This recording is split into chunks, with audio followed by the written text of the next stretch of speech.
You want to hear one of those great things that capitalism has managed to do for the United States? In the US right now, there are now more prison inmates than there are farmers.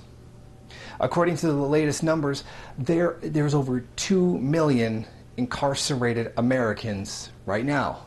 By contrast, there are about 960,000 farmers. The private prison system, which is directly responsible for the massive escalation of people being incarcerated, by the market now says that a prison population is more profitable than farming. I mean, of course, this is an oversimplification, and there's a lot more forces that actually go into this that are not just the market but government intervention as well.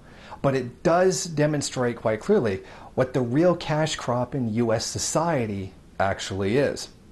Now, here's a nice quote showing the full social context of this phenomenon of building jails from a recent study that was made. In the United States today, there are more prisoners than farmers, and while most prisoners in America are from urban communities, most prisons are now in rural areas. During the last 2 decades, the large-scale use of incarcerations to solve social problems has combined with the fallout of globalization to produce an ominous trend. Prisons have become a growth industry in rural America. Now, in addition to this, it's a great example of how, as capitalism begins to break down the social system through the capitalist social relations, the relations in production, and then the corresponding social relations, that it still finds a way to actually profit from it. It actually finds ways to profit from its own impending demise.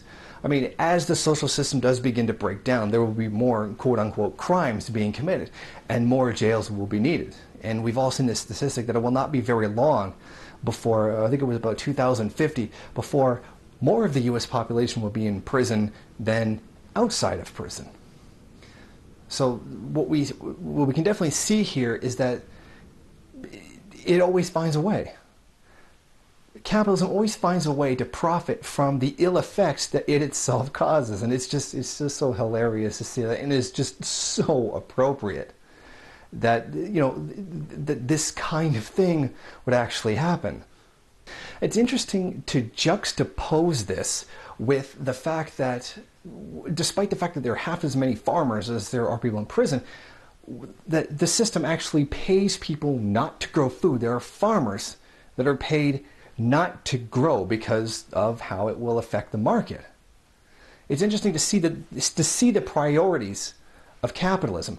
Well, if we allow people to grow as much food as they want to, that will hurt the market price and will hurt food, even though there are plenty of starving people in the world who would be very, very happy to take that food.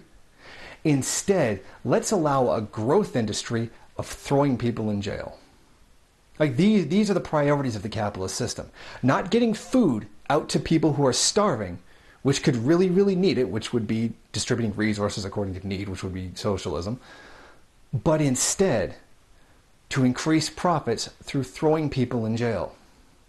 This doesn't really adequately demonstrate a contradiction in capitalism, but shows what the priorities of a market-driven, profit-motive system actually seek to accomplish.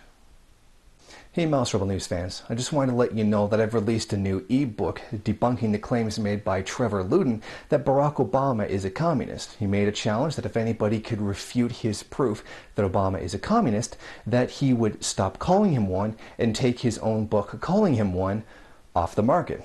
So if you want, head over to the MRN bookstore on lulu.com and check it out.